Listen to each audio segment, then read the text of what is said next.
Good evening, everyone. I'm very happy to be here and to moderate a very eminent panel. I feel like a bit of an imposter among them.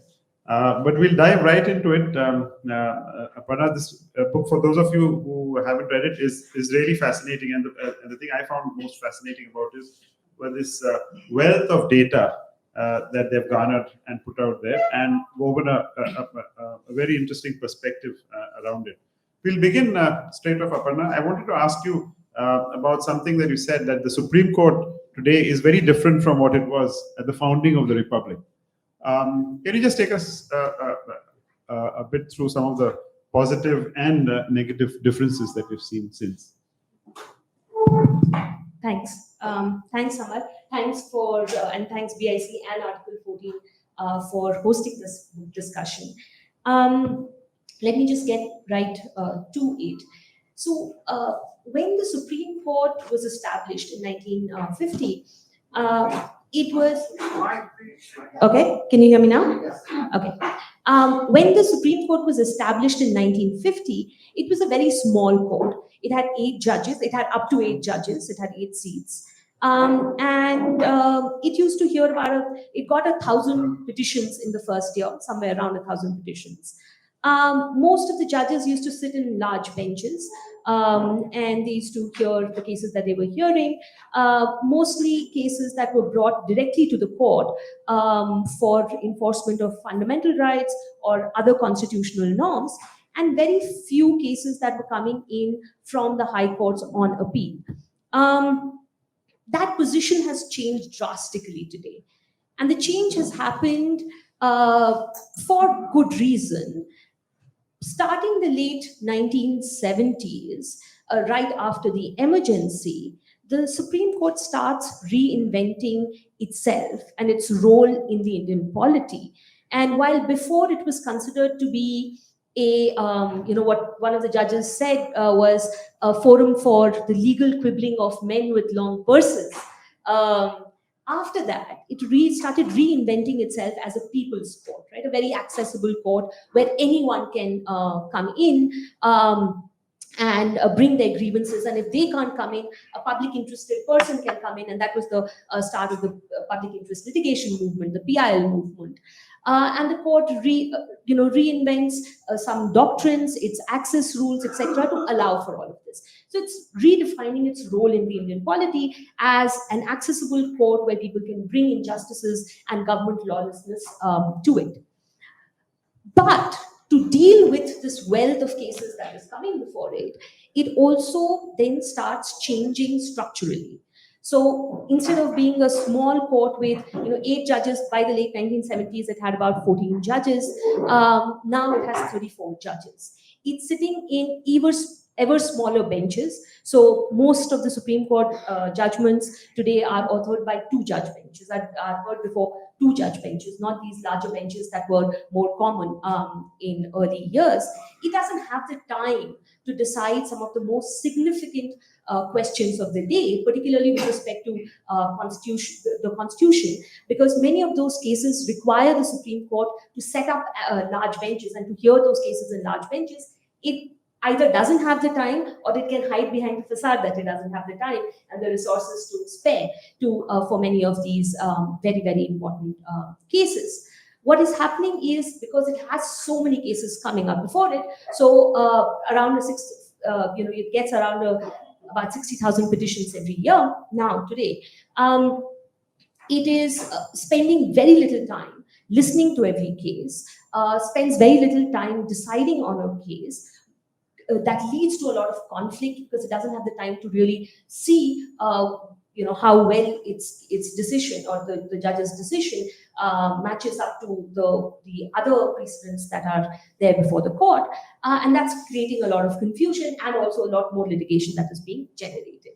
What that also does is that increases the power of the Chief Justice, who now has the responsibility to decide priority rules, decide which cases will get taken up when, decide when will constitution benches be created, who will sit on those constitution benches. And that is the master of the roster controversy that we saw play out so publicly a few years ago when four of the senior most judges of the Supreme Court after the Chief Justice came out in the open and said that the Chief Justice was using the master of the roster power to manipulate benches. So there are a range of systemic concerns that have come about not because the role should not have changed. That was a good thing. But there wasn't much thinking behind how the institutional processes of the Supreme Court should respond to address this new wave of cases that are coming up before the court.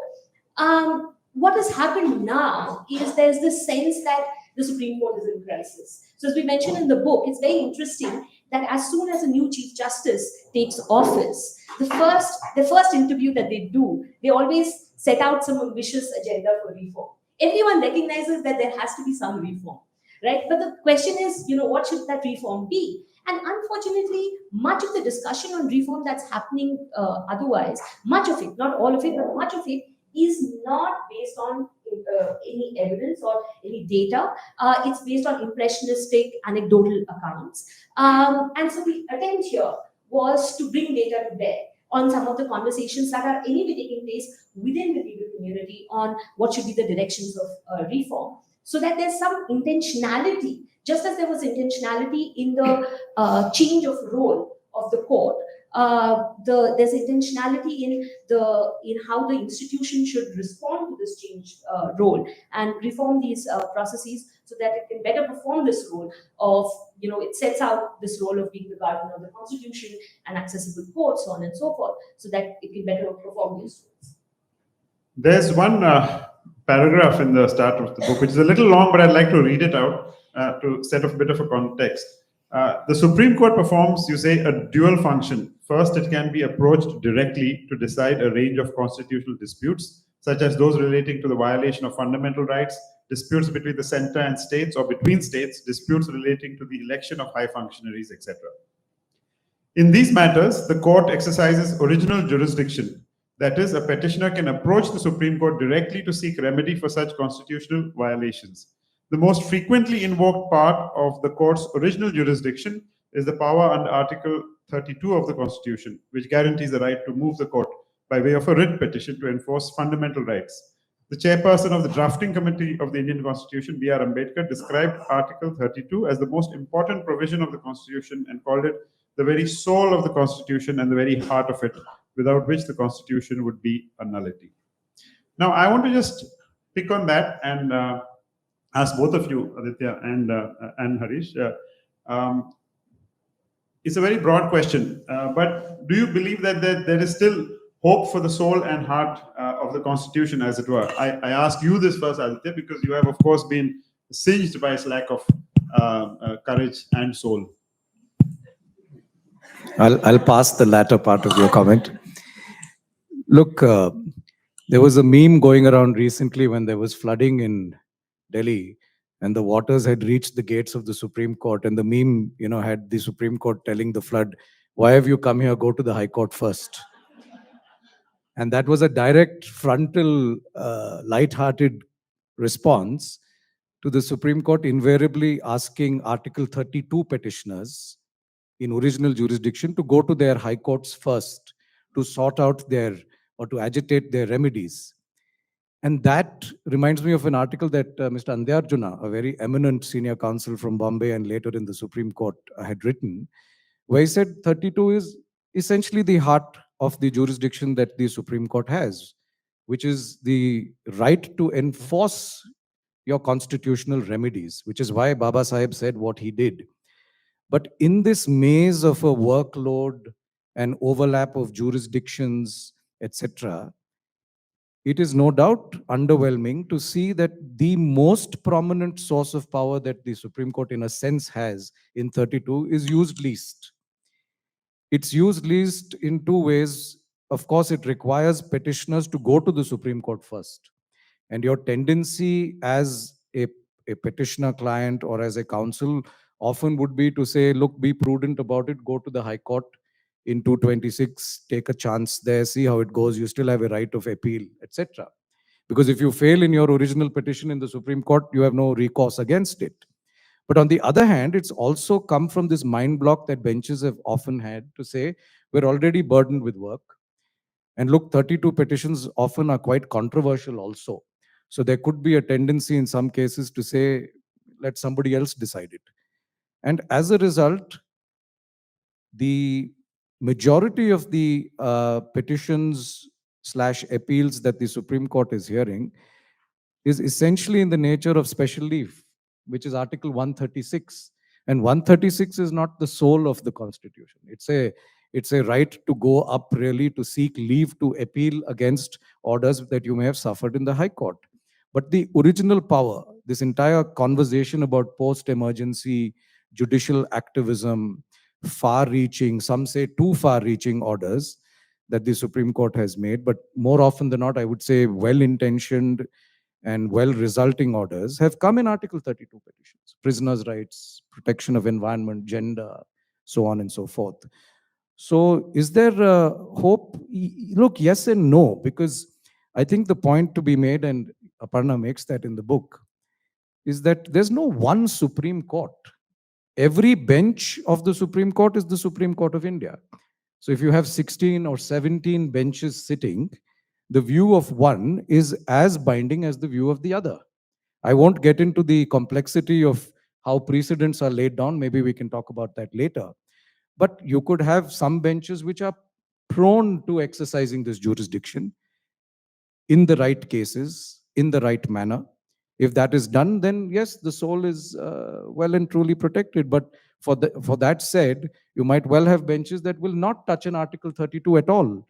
Or worse still, is where Article 32 petitions with very serious implications on our socio-polity coming to be rejected at the inception. That is, in a sense, a worst-case scenario. Because you're not even then telling the flood waters go to the High Court first. What you're saying is you have no case. And once the Supreme Court says you have no case, you have no avenue against it. So let me conclude by saying that it will bear heavily upon the disposition of the benches. But the general point, I think, that needs to be reiterated to all of us as part of the practice in the Supreme Court is to say that Article 32 is still very much in the Constitution and needs to be used, maybe discreetly, but nevertheless used often enough.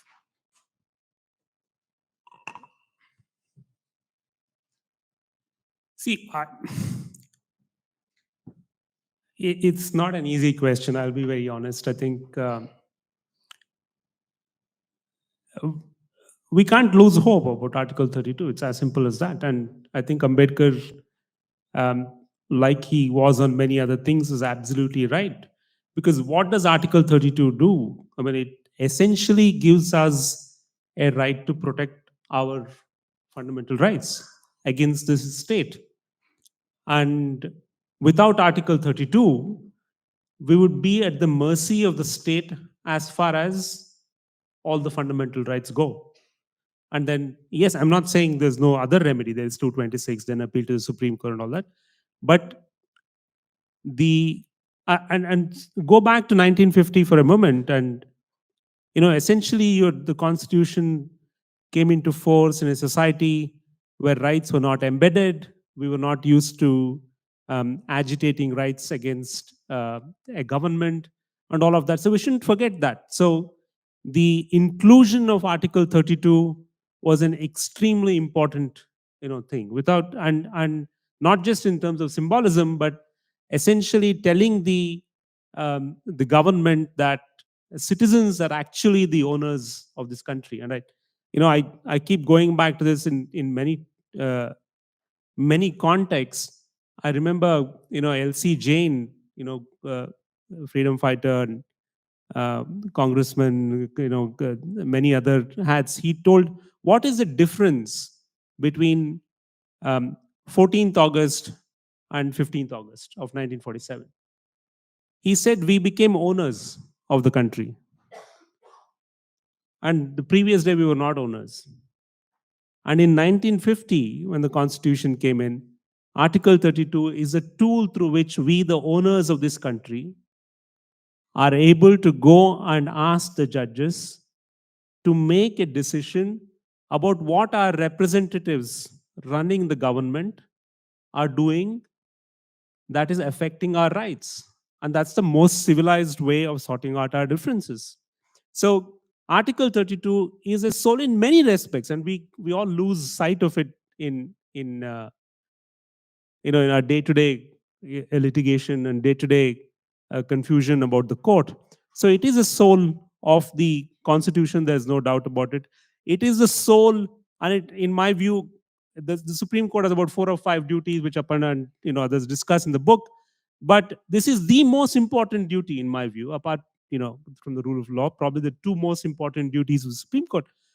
And the one place where I sort of disagree with what's happening. I don't believe that the Supreme Court has been true to Article 32 from 1950. I mean, not just from now, as we all tend to think. I think the courts of this country have never been fair to the citizens. They always side, and I know there are many retired bureaucrats in the audience, they always side with the state. And that's the reality. Citizens get crumbs.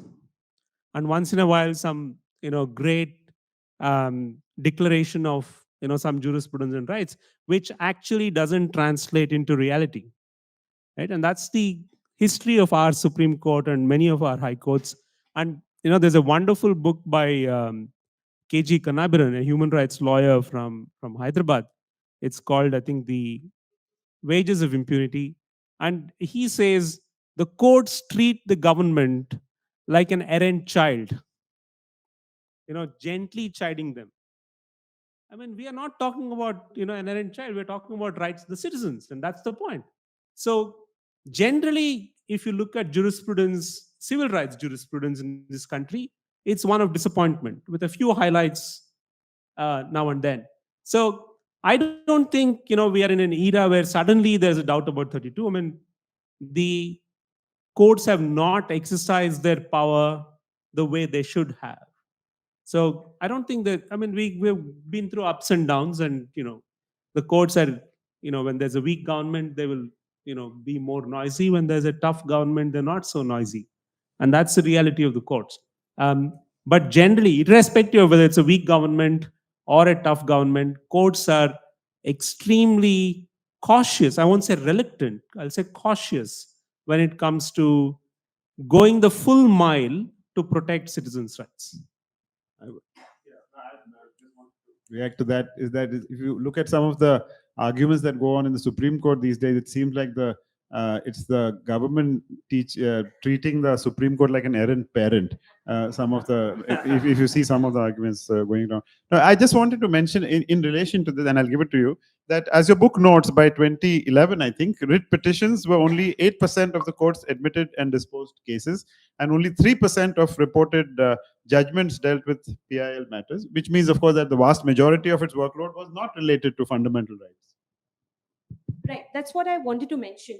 But just before that, thinking about both the symbolic and the actual value of the of Article 32, we do know a period when Article 32 was suspended, right, which is during the emergency, and we've seen what consequences that had. Again, not to say that you need the Article 32, there is no other remedy, but there is particularly a symbolic value attached to the idea that you can approach the highest court in the land for the enforcement of your fundamental rights. That seems to indicate what the value of these fundamental rights themselves are. Having said that, I wanted to point out that one big challenge that Article 32 is facing today is the fact that it is the court doesn't have time for Article 32 petitions or constitutional petitions generally. So the bulk of the work that the Supreme Court is doing today is an appellate court work, right? So it is like the final court of appeal, the court of last resort. Now it's not as if all the cases that are going up to the Supreme Court are these cases of grave injustice where the court has to intervene. In fact, in the bulk of cases, 7 of the 8 petitions that are made before the court in this appellate jurisdiction, the court rejects them on the face of it on the first day itself. And of all the other cases, finds, even if it admits the matters, it reverses the lower court decision in only about 55 odd percent of the cases. So the bulk of the cases, the Supreme Court is just taking one other look. The other interesting point there is that in these decisions, the 88%, 90% of its workload, which is devoted to just appeals, the court in its judgments does not cite any case. It is not dealing with any question of law. It is just looking at the facts of the case to decide whether it agrees with what the lower court did, nothing else. And in turn, those cases are never cited again at all. So, in the bulk of these appeals cases, the court isn't doing anything new. What is happening as a consequence is that it doesn't have time to set up the larger benches where it will hear the constitutional matters. So constitution bench cases, which are cases that require 5 or more judges, are the longest pending cases before the Supreme Court. So if you think about some of the important cases that are pending before the court right now, you have the electoral bonds case, which the court just hasn't found the time to hear. It's hearing the Article 370 abrogation now after 4 years. Yeah.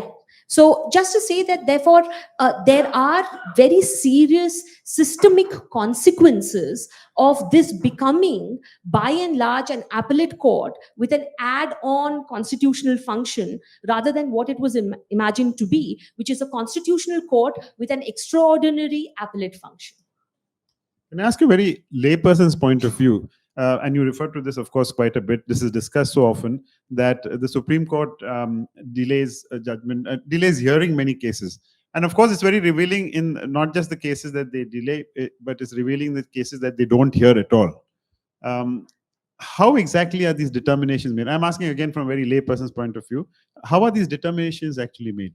Right. So particularly for the most important cases that either there's a lot of controversy, there's a lot of conflict in what the court has said previously, or they involve very serious constitutional questions, the court has to set up a bench of 3 or 5 or more judges. And so that's an extraordinary event in the court's functioning. This is the Chief Justice's power. The Chief Justice, this is part of the Chief Justice's master of the roster power. The Chief Justice has to set this up, right? So the Chief Justice gets to decide in many ways the timing of the setting up, right? The Chief Justice may just sit on that matter and not set up a bench, and so in a sense exercise a pocket veto on the matter, or will set up the bench and will decide which judges will be on the bench. So that again is an extraordinary power for the Chief Justice to have. So that question of listing, the question of priority, when will the matter be heard for the most important cases, is in the control of the Chief Justice. Yeah. So again, I'm diverging a bit from the book, but since you mentioned this, some of these cases that have come up in the recent past and the judgments that have followed from there refer to matters that in fact deal very much with the fundamental rights of citizens of this country. And I want to just pick on 2 examples, and I'd like both of you all to weigh in on that, which is the judgments recently that were made recently, I mean in the last few years, on UAPA and PMLA, where specifically a lot of jurisprudence, as it were turned on its head. From what I can see from the outside, is that the proof of innocence itself was turned on its head in some of these cases. Do these then become precedents? Do they not become precedents? And how are these judgments actually made when they actually seem to be violating the basis of jurisprudence and the Constitution? May I? No, so both on PMLA and UAPA, in many ways, the view is not new.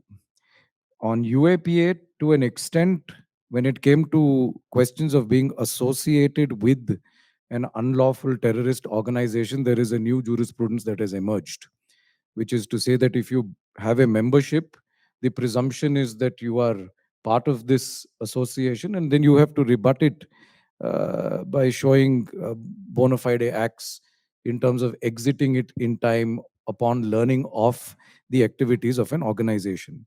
That said, many of these legislations, PMLA may be relatively newer. UAPA is an old legislation. And these exceptions in terms of presumption shifting from presumption of innocence to that of guilt, shifting the burden of proof on the accused, giving police officers powers to record confessions which are otherwise inadmissible. These are really not new judgments in that sense. I think the difficulty is, and especially with PMLA, I've spoken on this at length, is that PMLA is an extraordinarily harsh law. And therefore, one would have thought that the Supreme Court may not strike it down per se. That's because money laundering is a stated international obligation that India has adopted. So you're not going to have a Supreme Court say legitimize money laundering. Of course not. But I would have thought that the Supreme Court would have had a middle path approach on it and actually read down some provisions and therefore given it a more equitable middle path perspective in its working. You saw that with AFSPA. One wouldn't have expected AFSPA to have been struck down, speaking, realistically. But nonetheless, there were safeguards read into it by the Supreme Court for what it's worth. But with PMLA, the curious thing, and this is where I'm surprised that the Supreme Court let it slide, is that the tail wags the dog. So you have a schedule to the Money Laundering Act, which determines whether the money laundering offense is triggered, and that schedule gets longer and longer. So you now have offenses under Trademarks Act, for example, where you found counterfeiting trademark. And if that money is found to be proceeds of crime, you're in a money laundering offense. The Trademarks Act may have a simple imprisonment penalty with a bailable offense. Good luck getting bail. So that's where I was surprised that the Supreme Court thought it fit to uphold the act in its entirety. I can also tell you that very quickly a review petition was entertained and notice was issued by another bench, which is not something that often happens in the Supreme Court. But yes, if your question is that is there an increasing trend now that some judgments of the Supreme Court are less citizen friendly, shall we say? The answer is yes. Harish, you have a perspective on that? No, I agree with what Aditya says, but as I said, my view is I think this is not new. I think, as I said, the courts are citizen friendly only once in a while, and I think we should recognize that, and we should not shy away from admitting that. Somehow, see, our frustration with the executive is so high, right, that we tend to look upon the judiciary as a savior.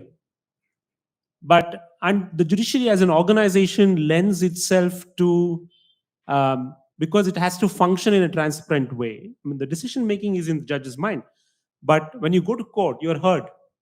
And so whoever goes to court, you get heard, right? I mean, whether for 1 minute, 2 minutes, as Aparna points out, in some cases, maybe more, but you get heard. So it's a transparent organization, right? Unlike the bureaucracy, you can't go and demand, that you be heard.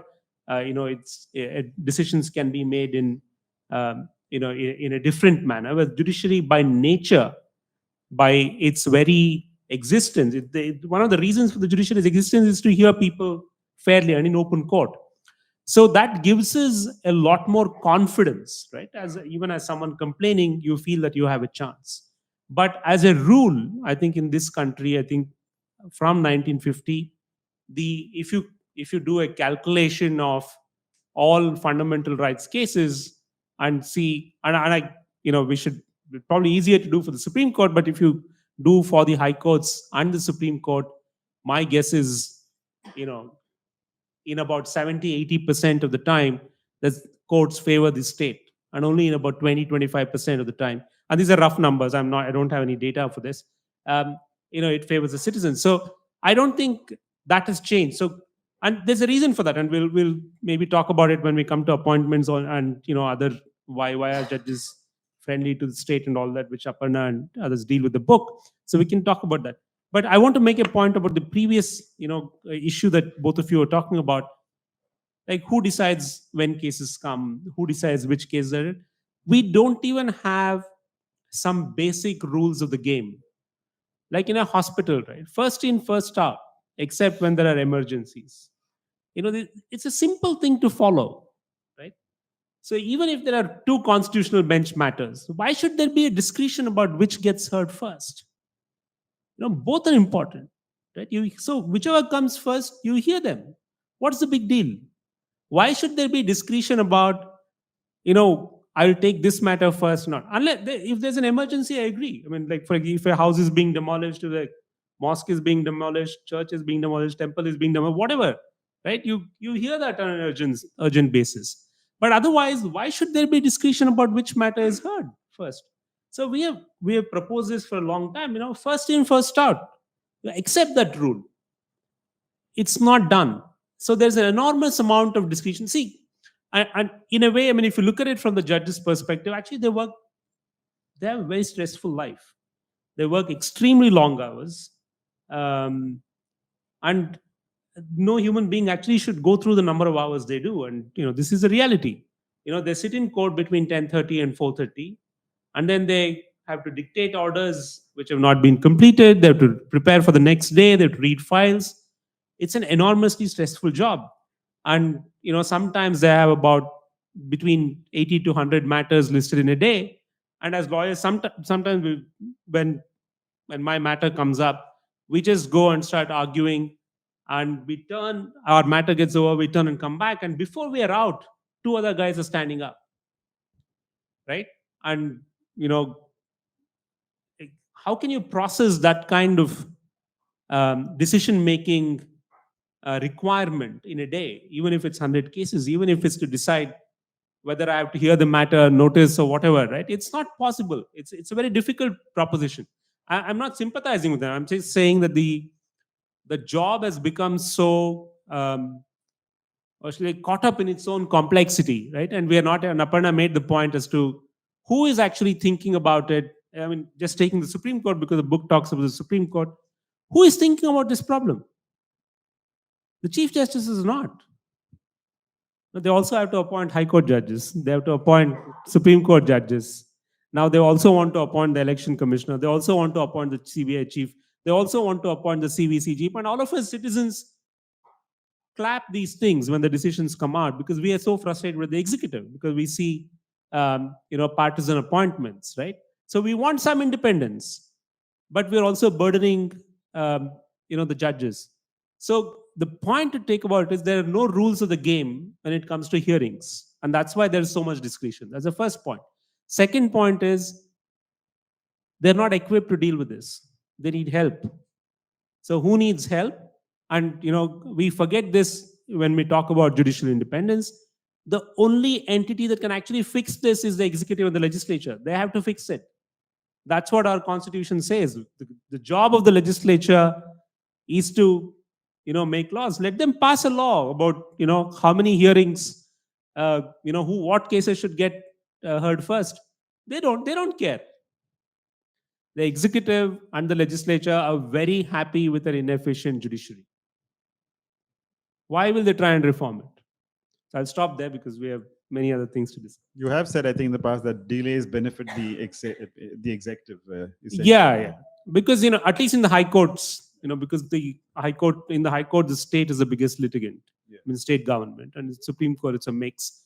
But in the in the district judiciary, where trials are between citizens, I mean, the state doesn't necessarily benefit from delays, but but in the high courts, yes.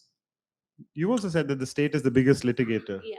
No, sorry, just to say on Harish's first point and responding to what you had asked earlier, someone said at some point, and I don't know who, that the Indian Supreme Court is the most powerful court in the world. And the Supreme Court's latched onto it. The number of times you'll get judges of the Supreme Court saying, we are the most powerful court in the world, as if that's a good thing. They say it all the time. But actually, they're very timid when in exercising that power. Now, I know we are going away from some of the themes of the book. This goes to my day job as a constitutional law professor. But it's actually the case that if you see some of the biggest advancement of rights that this country has seen, it has actually come from the legislature and not from the judiciary. I mean, the violation might have also come from the legislature in the first place. That's a different matter. But if you take your terror laws, TADA, POTA, etc., they are repealed by the legislature, not but the judiciary says they're all fine, they're constitutional. AFSPA, the judiciary says that's fine, that's constitutional, and we'll read in some safeguards. So on and so forth, right? Reservations. The court is the one that's sort of limited the scope of reservations, and the legislatures had to go back and keep amending the constitution to provide these protections. So therefore, just to say that the court is by and large a timid court, it is, and that goes to one point, which is a limitation of works of this sort. That data can tell you a lot, but it can tell you only so much. Not everything can be measured, and not everything that is measured is the only thing that's valuable about a court. So just to say that is something we should take away from, we shouldn't take away from this discussion the idea that if you see something with data, that's the only thing that's worth knowing about the court. The more important thing about the court is that it is a timid court. It does not do a good job of holding the government to account for transgressing constitutional limits. Actually, the main thesis of your book is indeed that the Supreme Court, whether or not you subscribe to the proposition that it's the most powerful court in the world, is a court with great power, jurisdiction, and influence. But notwithstanding all that, you clearly say, if it's a one-line takeaway, that it is in crisis. And if I may, I'll just sum up some of the things I thought is what were the reasons why you were saying it was in crisis, is because it has a well-intentioned approach to being a people's court, but that has backfired, right? That backlogs are growing, and and so is the influence of senior advocates, and and we'll get into that as well. And that the Chief Justice's powers are being arbitrarily exercised as master of the roster, and the Supreme Court is just not strategically exercised. The Supreme Court is not diverse enough, and its judges often pander to the government. So that is, in fact, and all this actually has been informed by data, which is why I found it extremely interesting. Harish, you have, I think I've seen some of your evaluations of judicial performance, and there you've specifically explored the adverse impact of delays, and you also have some recommendations on some of these, I think. So if I were to ask you, and again, it's a broad question, how can these delays be cut out? I mean, I'll just refer to what the book says about delays.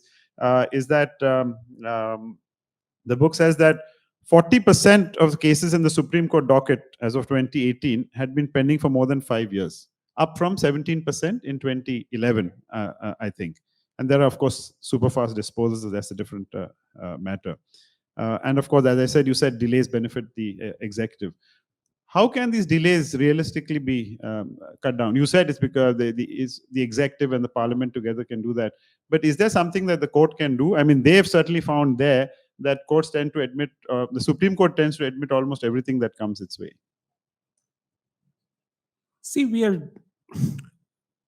so there's delay in the entire judicial system, which includes Supreme Court, district judiciary, high courts, etc. Supreme Court is it's at the top of the pyramid, but the Supreme Court's crisis, as far as number of cases and delays go, delays are too much for the Supreme Court. I mean, 5 years, 6 years, 10 years, sometimes the matters don't get touched. I mean, in the Supreme Court, I think even like a month's delay in the Supreme Court is a crisis. Okay, and that's because the Supreme Court's delay in one case could be affecting about 10,000 cases in the high courts and the district judiciary on a regular basis, right? I mean, that I'm just guessing.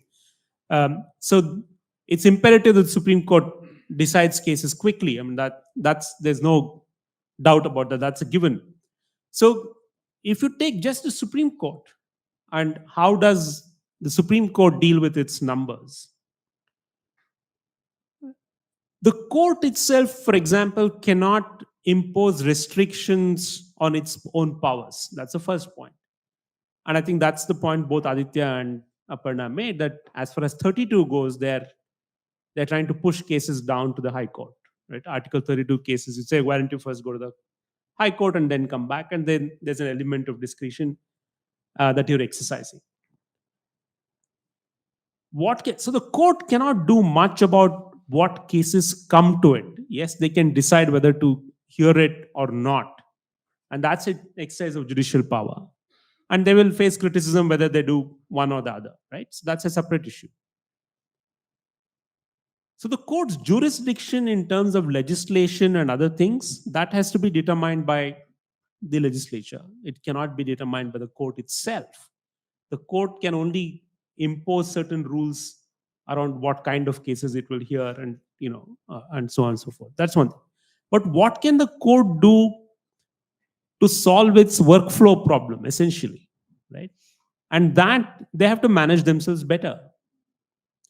And judges are very poor managers, because that's not their days, that's not their skill, right? You don't appoint a manager to the Supreme Court of India. I mean, you appoint technically, and the presumption is that they are good lawyers and good judges, right?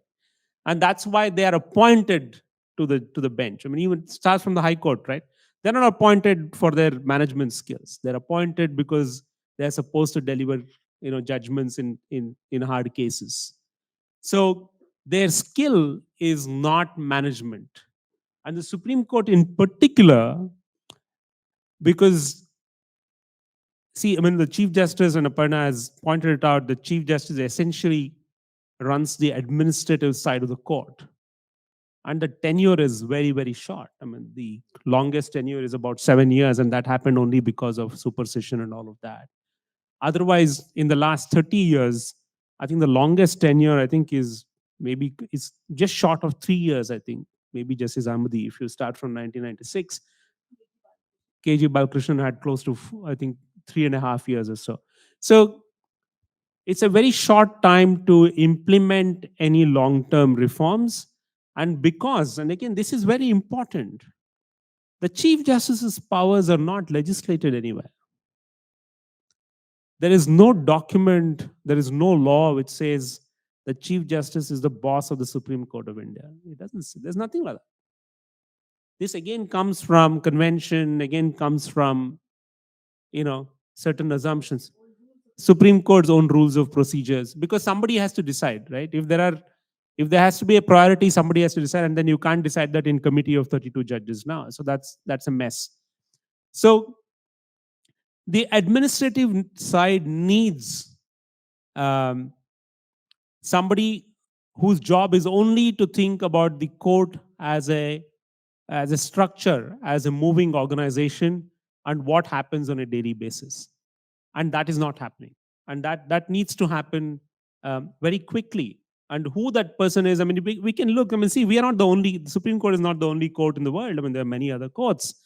So there are examples. They have many courts in other parts of the world they have something called there's a judge, actually, a judicial officer, who becomes the chief administrative officer of the court.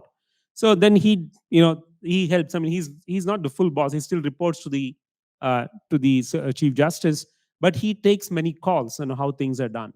We need something like that. We need many administrative measures, workflow processes. Do you really need to list 100 cases? I mean, both Aditya and me and many other practicing lawyers in the room know, if 100 cases are listed, 60 will get adjourned. What else can happen? Can 100 cases be decided between 10:30 and 5:30? No way. Of course, 60 will get adjourned. So why bother? But then if lawyers will protest if a case is not listed. So we have to find a solution, right? And there are methods, there are possible solutions. For the Supreme Court itself, because we're only talking about the Supreme Court, I think there's one other potential solution, and we've discussed this many times, is why should, for example, the Supreme Court decide on laws that impact only particular states? The High Court should have the final say on all state laws, except when there's a constitutional question when the Supreme Court can get into it. That's one example, one suggestion many people have proposed, that listen, on all matters that deal only with state laws, the High Court should have the final say. And then you of course have if there's a constitutional question, you go to the Supreme Court. So why should there be an automatic right of appeal, for example, or even an SLP? They shouldn't even entertain SLPs in matters that don't have interstate repercussions or across many state repercussions. That's one suggestion. But then these are all band-aid fixes. The the real solution can only come if the courts change their way of functioning in terms of, how many matters they hear, what is the uncertainty about every hearing every time it's listed.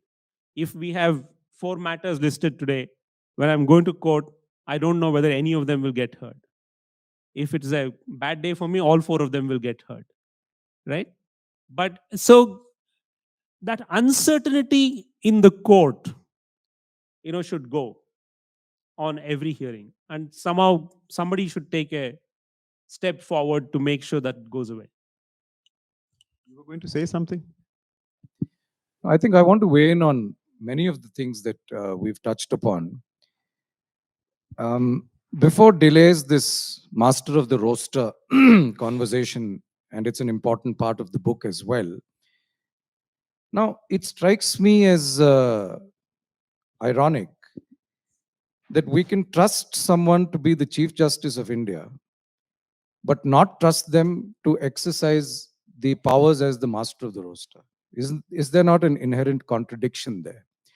That you can trust someone to be or hold the highest judicial office, of course, on par with the other fellow judges, the first among equals, but even as a first among equals, a Supreme Court judge nonetheless, and a judge of what you said is the most important court in the world, not just the strongest court in the world. The same person whose name I forget also said one among the 3 most powerful institutions in the world, apart from the president of the US and the Communist Party of China. So that was the status to which the Supreme Court was elevated.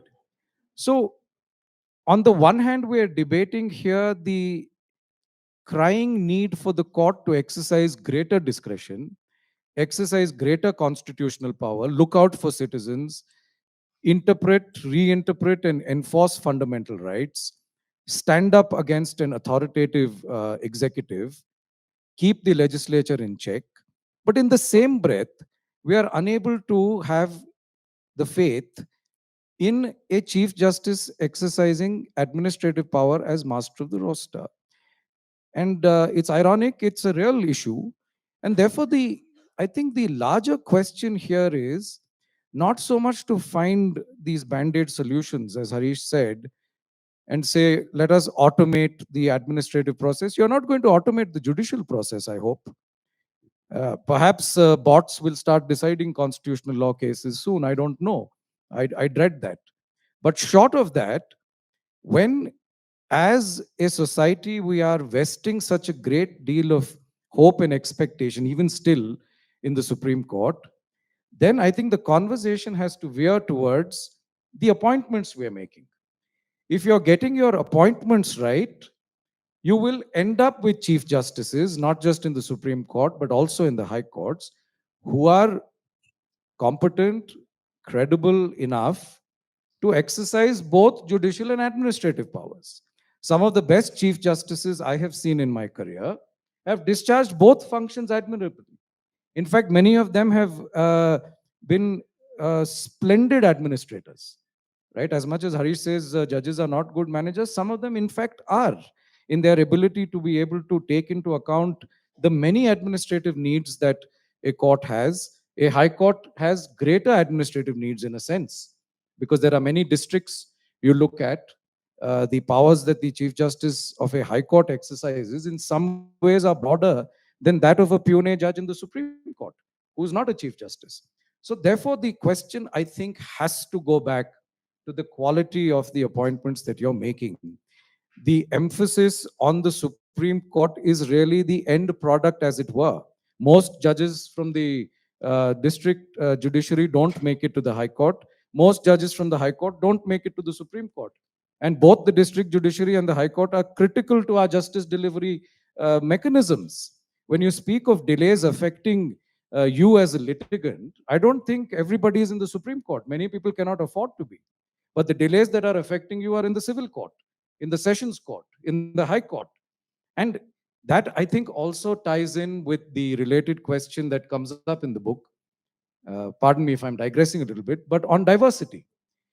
And the diversity conversation is about, as Aparna says in the book, the Supreme Court has done reasonably well, at least in talking about uh, diversity in terms of, say, religion and region, not so well when it comes to diversity in terms of gender and caste.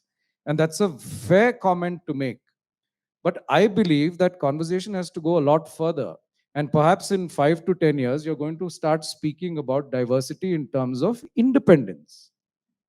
Now, which data finding inquiry is going to be able to tell us today how many independent judges do we have in the Supreme Court? And how do you measure that? But according to me, that is going to be the measure of our courts, right? If you don't have independent minded individuals coming onto the bench in the first place, you don't always make it to the Supreme Court, right? Sometimes you do when lawyers are elevated directly, but those are exceptions. But if you don't have independent minded judges making it to the High Court and ultimately to the Supreme Court, then the diversity is top dressing, right? So the conversation, I believe, has to veer in that direction. And if I don't think data can answer that. I think Aparna was fair in saying that data can tell you many things we don't see, but data also doesn't tell you many things, which are the realpolitik of the time. If I may just come in on a couple of points that were made. So you all might remember the judges conference that happened in 2018, where the four senior most judges came out to talk about the master of the roster power. And following on from that, one of the consequences of that was that two cases were filed in the Supreme Court to say that there should be some check on the Chief Justice's master of the roster power. The Chief Justice can't just decide who is going to hear what case. We have a lot of data points on how that power is used for strategic case assignment. I'm not going into that, but just to say that there were these cases filed. And in both those cases, the Supreme Court refused to interfere in putting in any check on the Chief Justice's master of the roster power. And they said instead, don't ask for accountability, trust the Chief Justice, right? And the question that we ask is that in a democratic system, why should we take any public official on trust alone? Right, even if it is the Chief Justice of India, in their judicial functions, as Harish was pointing out, there is some level of transparency. At least they have to hear us, they have to give us a reasoned order, and while that hides a lot, at least there is some process of some process of transparency. But on the administrative side, the Chief Justice is exercising an administrative power like any executive is exercising an administrative power, and should therefore be accountable in the same way that any other administrator is accountable. So that's just one point. The other point, again, to do with lack of standards, is this SLP jurisdiction, right? Special leave to appeal is at the Supreme Court's discretion. You can approach the Supreme Court against any order of any court or any tribunal anywhere in the country, and the Supreme Court has the discretion to admit it. Now, that's the bulk of the work that the Supreme Court is doing today. This was supposed to be a very extraordinary power. It was replacing a very extraordinary power that the Privy Council had before independence, where matters used to generally lie with the high courts. But there was a Privy Council which exceptionally could take on a matter. And the idea was that, why should our Supreme Court, our highest court, be anything less than the Privy Council? And so therefore, we should have this kind of a power. Now, we discuss in the book how that power in the last 30 odd years has completely overwhelmed the court. So a few years ago, a case was the Supreme Court itself, a two-judge bench of the Supreme Court said, we really need standards on SLPs, and we need clarity on when can we admit a matter under the SLP. And so they asked the Chief Justice to constitute a 5-judge bench. 2016, 5 judges of the Supreme Court sit together and say, trust us, we know when to admit a matter, and so therefore we should not have standards. So just to say it, and just echoing something that Harish, I think, was saying particularly earlier, that the court does not like standards because it binds it, and so, I mean, again, it either requires internal will or external pressure to ensure that some of these standards come to pass. So this is a good. Sorry, Samar, just one point on. See, this Aditya made an important point. Master of the roster should not be a big deal. Why does it become a big deal? It becomes a big deal when there is uncertainty or certainty about outcomes if it goes before particular benches. Right? That is the problem. And that's the point, of if you're, and this is a question, I mean, I know Supreme Court in crisis, but hang on, the Supreme Court has been appointing High Court judges for the last 25 years. So if you're in crisis, it's your own problem in a way. I mean, if I'm being uncharitable about it, but that is only like, it's very superficial. But if you look at it, if it makes no difference to a case as to which bench hears it, the master of the roster powers is irrelevant because it only decides whether X hears it or Y hears it. There's an element of discretion because you think an outcome is predictable if a certain bench is hearing it. Or as Aparna's book rightly points out, in how constitution benches are formed, and an amazing statistic that I saw is the Chief Justice hardly ever in dissent when he is heading a constitution bench. So then obviously there is something, there's a human element. There's also an uncertainty element about the nature of people that are hearing cases.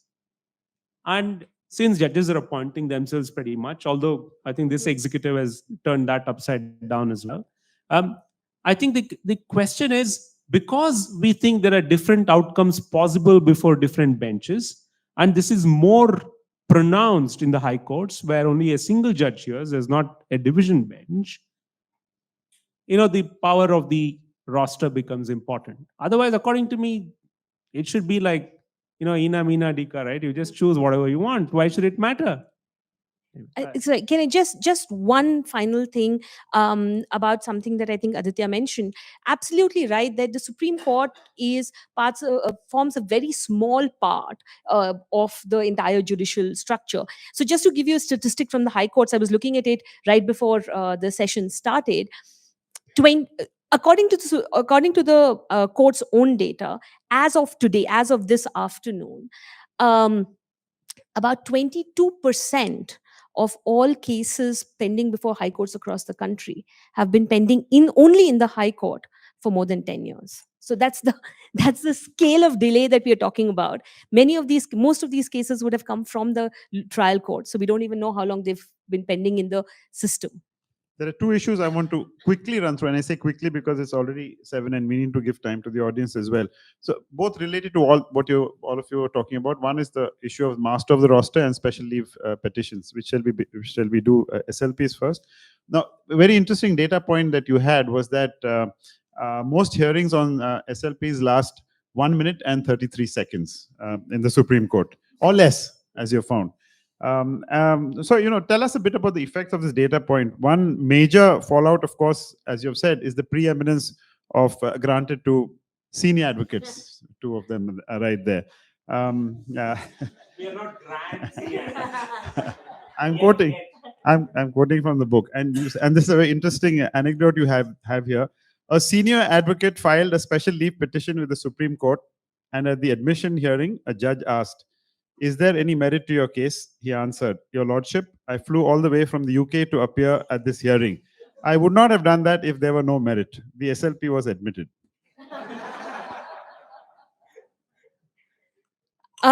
I will just say that my colleague sitting here, Rahul Hemrajani, and his co-author found that statistic. So we've just piggybacked on their work. But it is the case. So out of the 5 days on which the Supreme Court has sittings, 2 days are spent on just deciding which fresh matters to admit. Right, which for any institution seems to be a very lopsided division of work. 2/5 of its work is deciding which new matters to admit. So it has 3 days on which it actually hears the matters that it admits. Even on those days, it spends a lot of its time having issued notice to the other side to come and tell the court whether it should actually take the matter or not. It now is deciding these after notice matters. So the actual hearing time that the court has is pretty limited. The point that we were making was that particularly with respect to admission matters, and again, Alok is here, Vidhi has done some fantastic work on this, but at the admission stage, the role of the senior advocate becomes very important, because, and this is something that judges kept telling us, that the face value of the lawyer is very important. The face value is very valuable. So those small hearings can amount to lakhs of rupees for the senior advocate. So that's a very important value to that face. So just to say, so therefore that's, and for us, is for a court that is doing all of this to say that we want to be accessible, it seems a very weird way to go about increasing access, by saying that we are going to privilege senior advocates who charge in lakhs as the entry points, or as privileged gatekeepers to the Supreme Court system. So that's the broad point that we were making in the book. So now suddenly Harish and I feel like witnesses in the box. But I do think that here we're getting a little bit into gray areas of half truths. There are many, many senior advocates in court, and more so in the Supreme Court. So I don't think statistics tell us everything. I don't know if you name the senior counsel who said he flew down from the UK. You should then. Look, I have always believed very personally that face value is a good thing in court and something to aspire to. The problem is face value is now conflated with bias. But I can tell you that as a young lawyer, senior or not, having a court recognize you for being an honest and a well-prepared counsel is something that is aspirational. And in a court which is so burdened, like you say, with 100 cases, 150 cases, if there is a counsel before you who you can take at face value and say page 64 has this document, and the court need not turn to page 64, I think that is a credit to the system. It's better justice delivery. So the problem here is that it's now these episodes of sort of man biting dog that are driving the narrative. I realize that man bites dog a lot more these days than it did earlier. But I think in many ways it's a neutralizing effect. That if word goes around that a senior counsel is going to have a better chance in a case, trust me, almost in every case you will have a senior counsel opposing you as well. So the problem lies in those sharp cases where a bench is driven by the wrong face value. And that wrong face value could be anything. It could be caste, region, chamber, sometimes more pernicious things. But those can happen whether you're a senior or not. I've seen that happen too. But I don't think that by itself is really the bane of the system. 1.5 minutes per SLP. Now, let me try and explain that from my experience. Judges of the Supreme Court in particular, and I want to say that, I think we have to give credit where it's due, come fully read in most cases. So when Harish was saying judges have a very hard work life, it's true. Today is Sunday, tomorrow Monday, every bench of the Supreme Court will have 50, 60 matters on its board, of which 30, 40 will be fresh cases, special leave petitions. And most benches, if not all, would have read every paper book. So much so that that is actually time management. Let's not run everything down. That is time management. That if you're able to already know what's in the case, without laboring on long drawn hearings, and say issue notice and grant a stay, that's justice done. Now that might happen in 3 seconds. Let me tell you, it's more difficult to convince a bench in an SLP to issue notice, right? And you really need to argue when the bench is not inclined to do so. That's probably where your 1 or 2 minutes come in. And there's a different realistic issue here that I want to point out. We are driven by too many challenges. You want to curb the inflation of cases, the docket explosion, the delays, of course. But what constitutes a bulk of these SLPs nowadays in the Supreme Court? Let me tell you, it's bail petitions. So let's ask ourselves why. Today we are rejoicing bail like never before. If somebody gets bail in a tough statute, a journalist gets bail after 3 years, 4 years, we rejoice it as if it's an acquittal. Why is that? Why are these cases reaching the Supreme Court? They're reaching the Supreme Court because perhaps the Sessions Court or the High Courts are not inclined to grant bail. It's not in every case that the state goes to the Supreme Court when bail is granted. I don't know the data on this. This is just my perception with my years of practice. It's in politically sensitive cases or otherwise slightly sensational cases that the state will challenge the grant of bail. But in most bail petitions in the Supreme Court, it's the accused who are in petition. So please see the countervailing forces at play. On the one hand, you don't want cases to multiply in the Supreme Court. So fine, then let's just say dismiss all bail SLPs. But what's the flip side of that? Who's going to give you bail? And if you're not granting bail, liberty is suffering.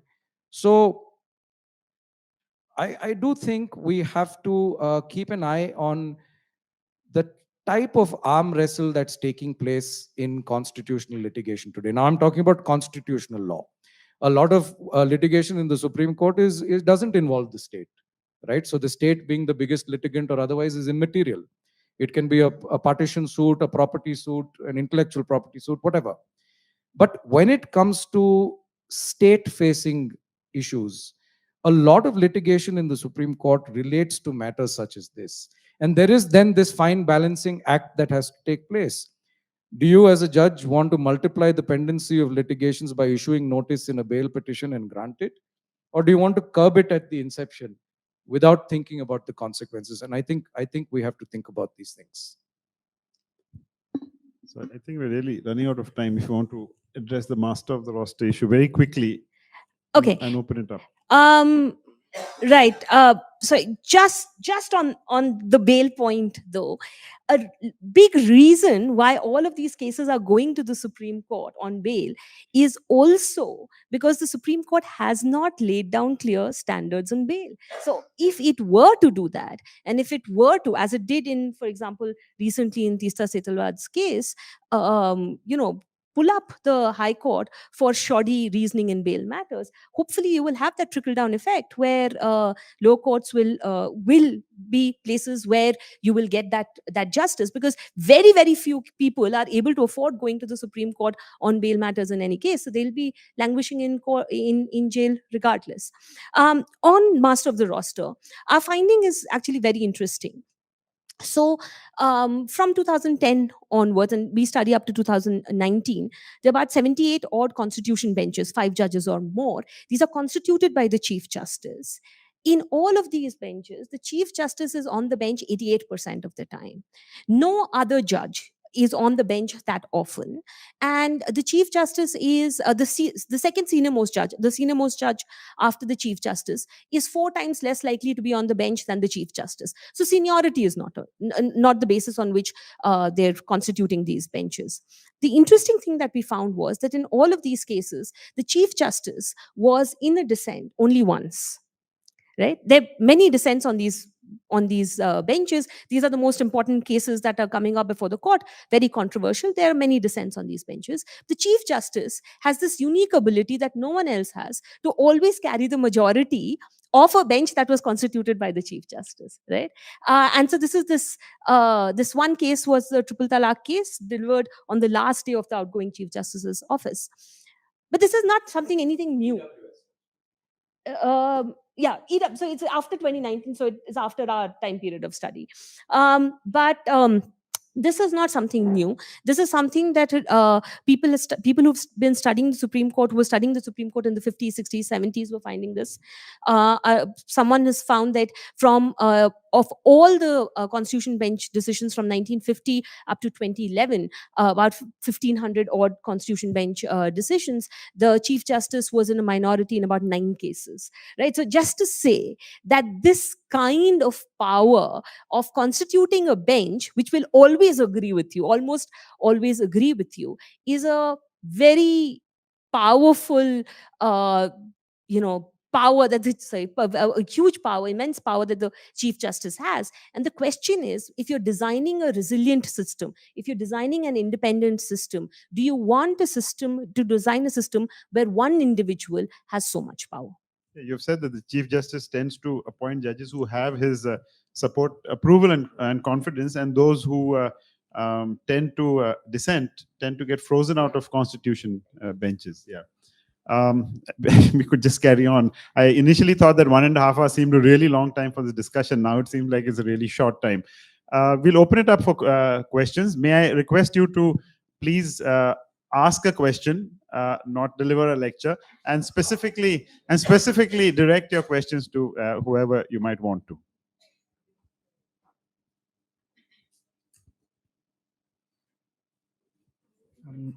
Good evening, everyone. Thank you so much for this. We'll take about 4 questions or so, 4 or 5 questions.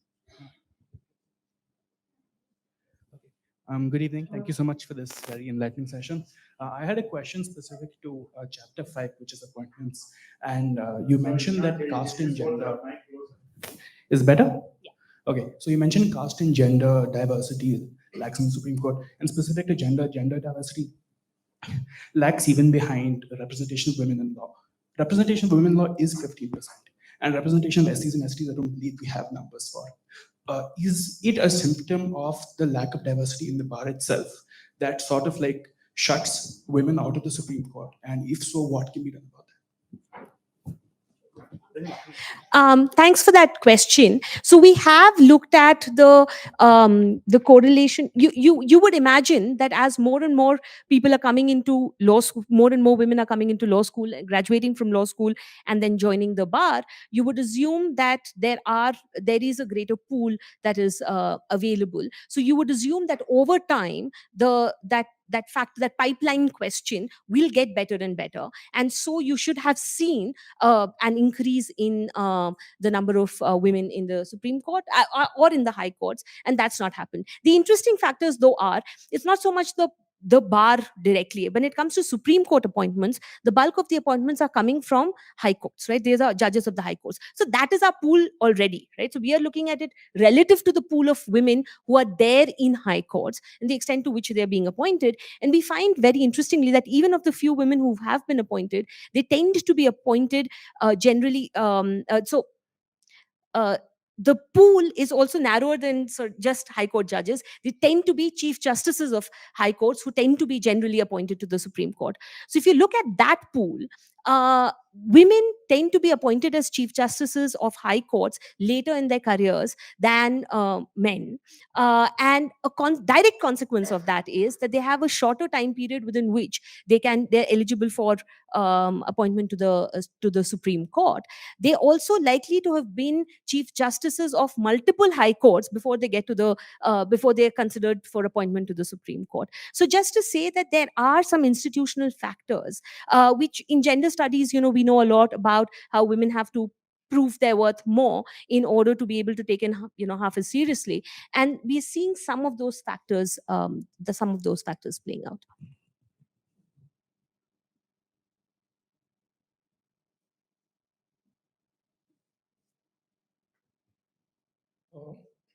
I got a sense from almost everyone on the panel that we sort of prefer Article 32 petitions to be heard a lot more than they are being heard right now.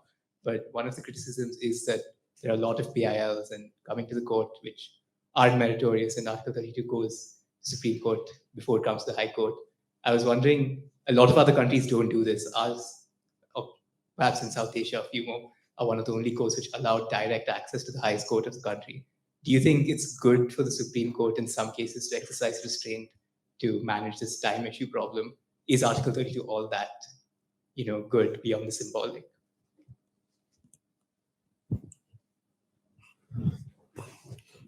See, the court needs to manage its time. There's no doubt about it. And it's actually a sad state of affairs when you're talking about the court's inability to manage time, because I think the court should not be asked to deal with these issues. I mean, court should actually, hear substantive matters and deliver justice. But because we are faced with this problem, we don't have a choice. We have to ask about, time management, matter management, all of those things. I'm not necessarily saying that the court should hear Article 32 matters more than it is currently doing so. The point I think most of us made was that the reliefs that you get in Article 32 matters may not be, satisfactory from a citizen's point of view.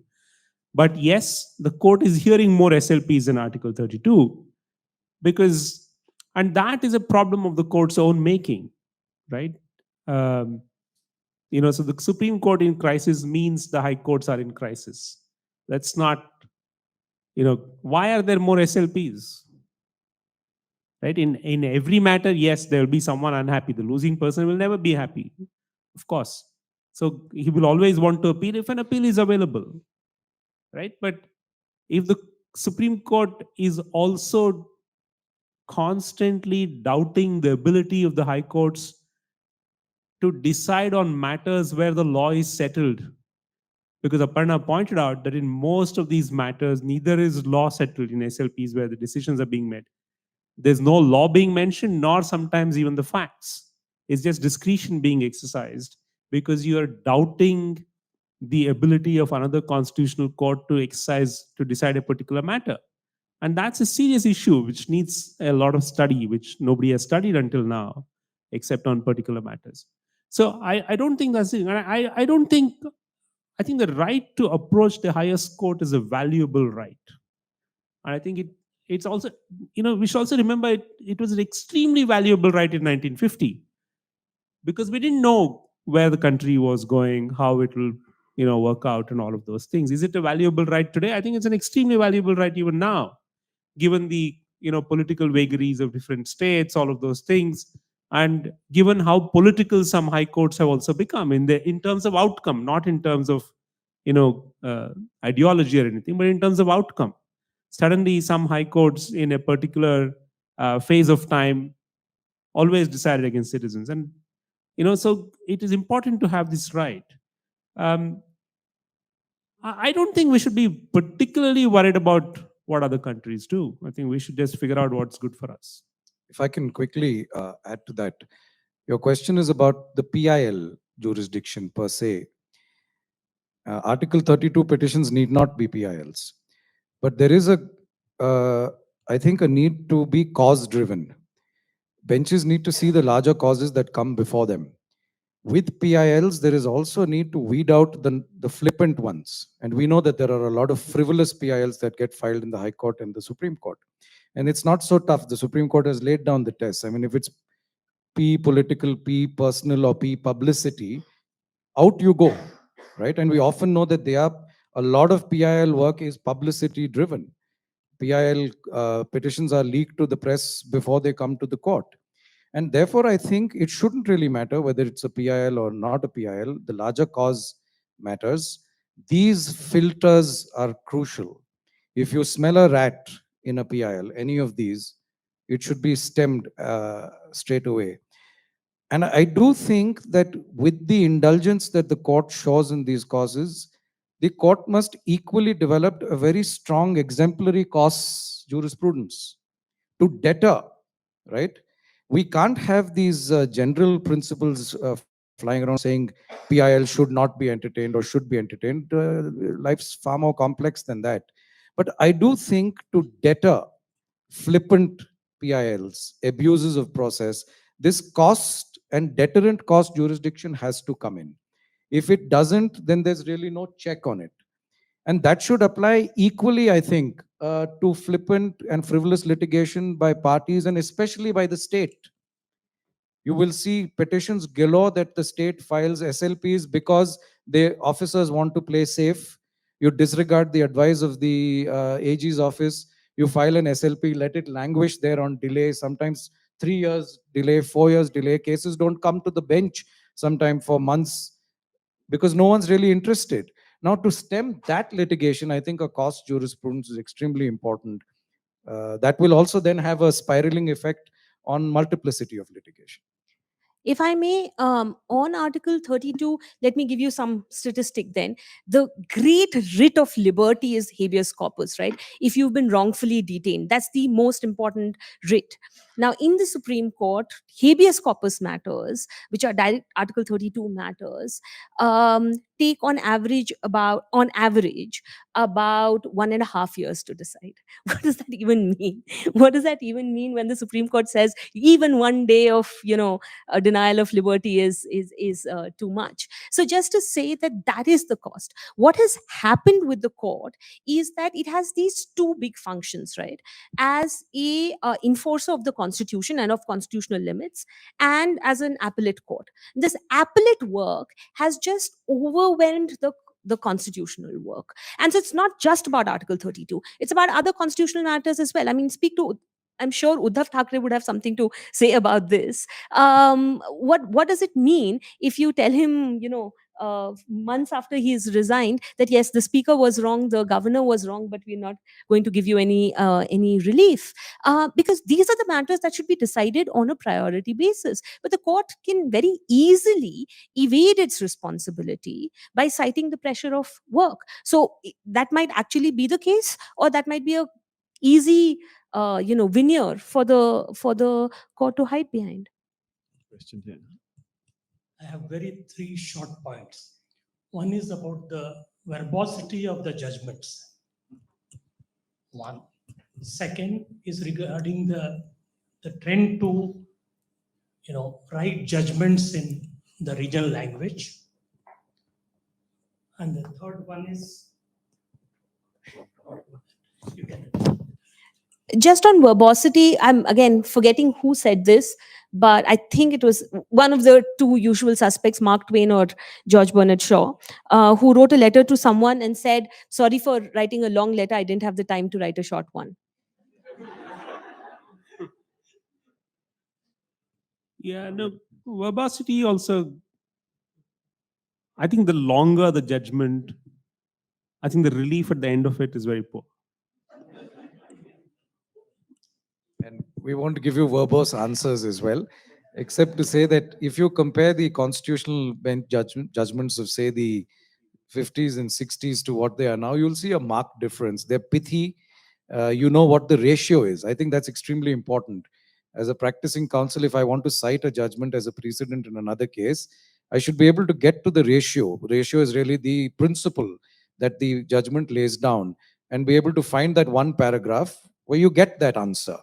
And that's a lot harder now because you have to sift through hundreds, sometimes thousands of paragraphs, sometimes unsuccessfully also.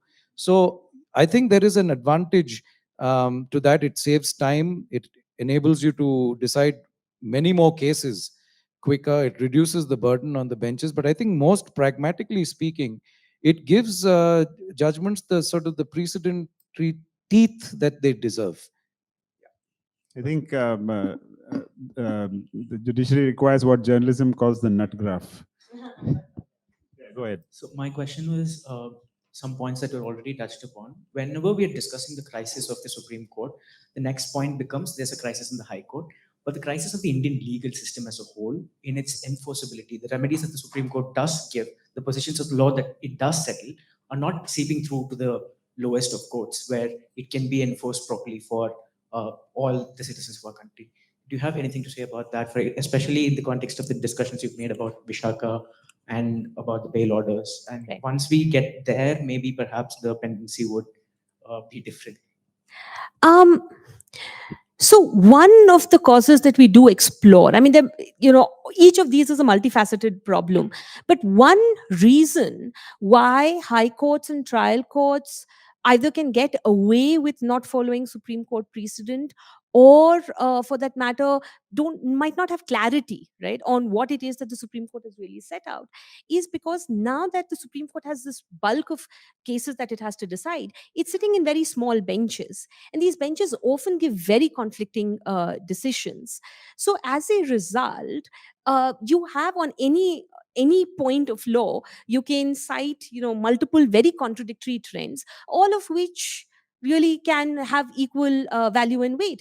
And so for a high court judge, this is the job of lawyers, right, to then persuade the judge on one side or the other that this is the line of cases that they should follow. That uncertainty, so Pratap Bhanu Mehta calls it the promise of uncertainty. The uncertainty that is ingrained in that kind of a system is very structural. It's structural because of again what others have called the polyvocal nature of the Supreme Court. And so if the Supreme Court were taking fewer cases but reasoning it out better, having clear ratios, then that is likely to have a knock-on effect. Hopefully it's more likely to have a knock-on effect on better judgments in the High Court and the trial courts than the current system, where the different, you have 17 Supreme Courts of India saying 17 different things, and the High Courts have to figure out what's the right position.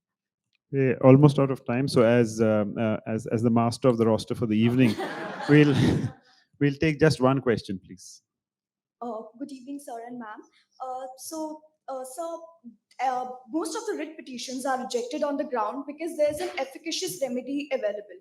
Do you think that this kind of remedy is a good thing, or do you think it's like an added for justice is delayed? What is your viewpoint on this? 226. It's not every case that an alternative remedy is available. If you challenge the validity of a statute or raise a rights or a constitutional question, there is no alternative remedy except to go to the High Court, right? But otherwise, of course, it's an important criterion. You can't have folks bypassing statutory remedies, appellate tribunals, right? We have those hierarchies within every statute has it. The Income Tax has it, Act has it, the Municipal Corporations Act has it. If you're going to bypass that, you're only going to open the floodgates. You'll have writ petitions filed on every cause of action. Your neighbor's wall is sort of encroaching onto your land. You're not going to rush to the High Court, right? And that's exactly where alternative remedy is a self-made sort of regulation to keep writ petitions out. And that's a very crucial part of time management and case management. As much as you want to encourage parties to bring good causes and rights-based causes to the court, you can't have high courts deciding all and sundry issues. So therefore, yes, I think alternative, provided, please remember, and I can guess you're a lawyer or a law student, it's not just an alternative remedy, it's an alternative and efficacious remedy. And efficacious is the crux. Many times you may have a right of appeal from, say, a board to, say, the chief secretary. But if you can show that the chief secretary is an interested party for some reason, right, that remedy is not efficacious. It's just a paper remedy. Or many times you have tribunals, appellate tribunals not sitting. You don't have officers appointed to tribunals. So you may have the remedy as an alternative, but it's not efficacious. And that's where then courts must lean on the other side, which is to entertain those writs and not leave parties remediless. Okay. Thank you very much. I think there will be no dissent in saying that this was a fascinating evening. So thank you, Aditya, Harish, and Aparna, of course, for a fascinating book. And thank you, everyone, for coming.